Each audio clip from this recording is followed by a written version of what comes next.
4 years have gone by since Paul ended his life.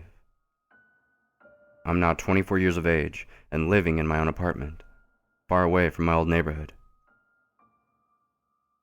Alex and Tom have their own place and spend their time studying in college, while I attained a simple retail job, barely managing to scrape enough money together to live off.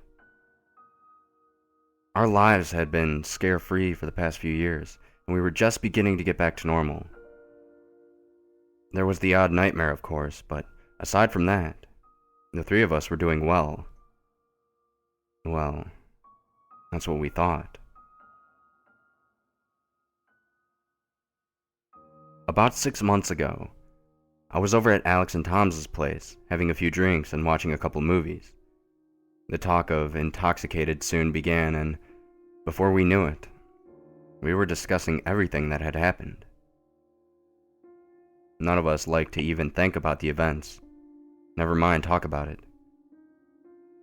But I suppose that's what alcohol does to you. We found ourselves dissecting Kershaw Street, remembering the people who used to live there and all the people who left. Tom's parents were long gone, losing their minds down in Oakshale. Not long after Paul died, his parents left too. Then Michael was forced to leave with his mother and father, as well as other neighbors just up and leaving. The street seemed so empty when we left.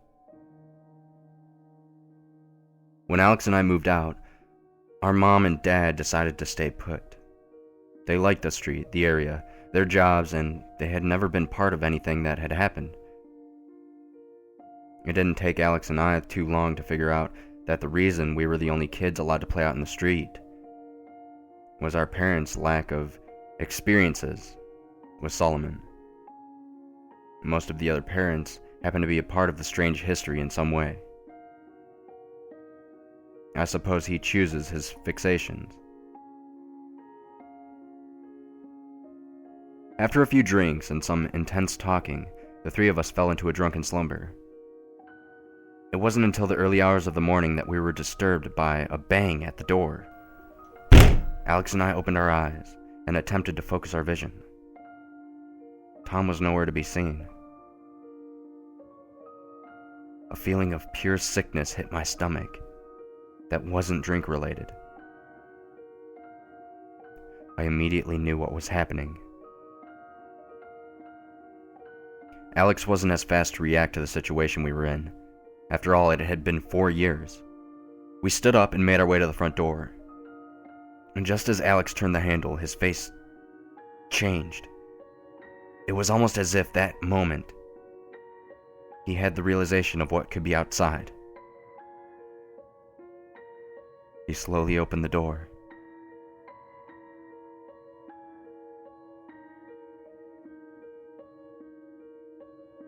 But there was nothing there.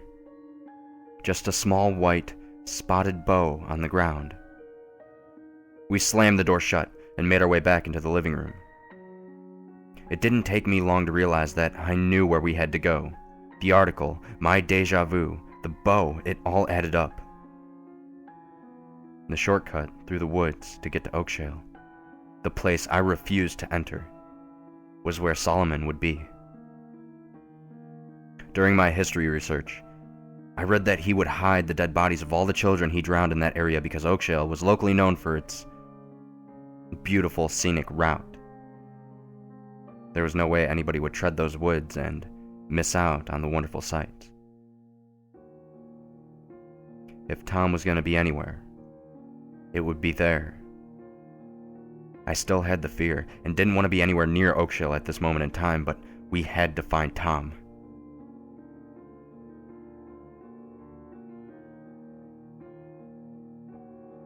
We eventually made it to the woods and stopped on the road.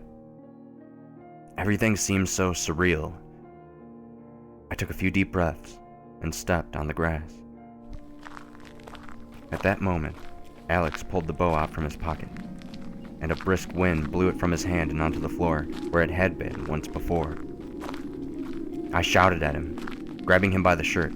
I questioned him as to why he brought it. The only answer he could muster was, I feel like it's a big part of our whole story. As true as that may be,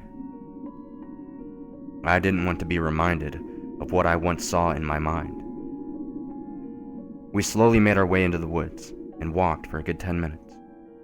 But nothing happened. Maybe it was just a dream or deja vu or whatever you want to call it. Then the smell hit us. We turned a corner, cut through some trees, and there it was, my nightmare.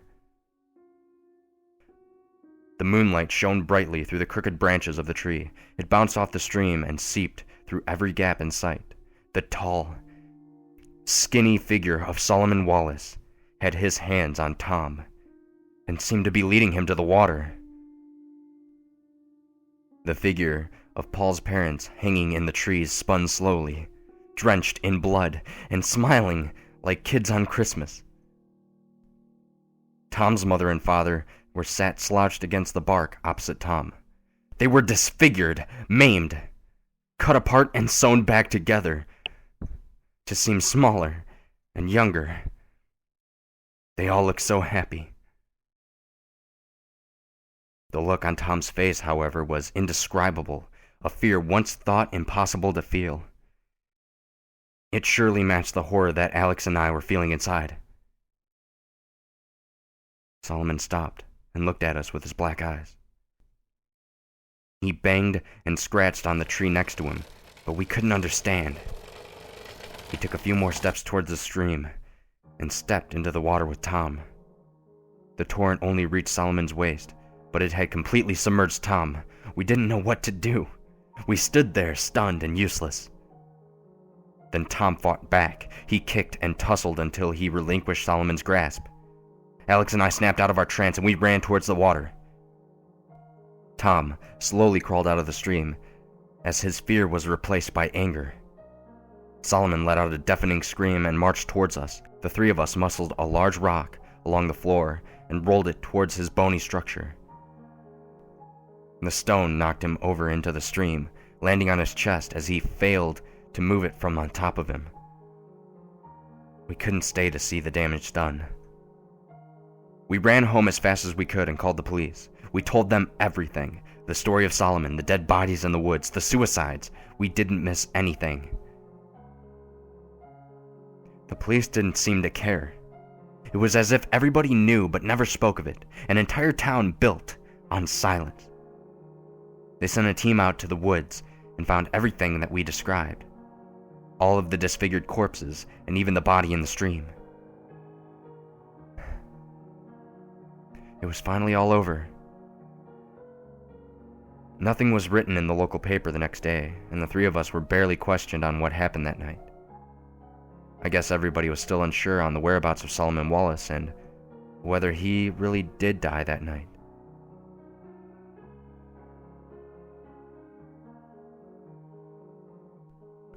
Two days ago, I got a phone call from the police down in my old hometown. The autopsy had been finally completed, and the officers thought that I should know the results. The body belonged to that of a man named Mr. Ted Bradley, Michael's dad.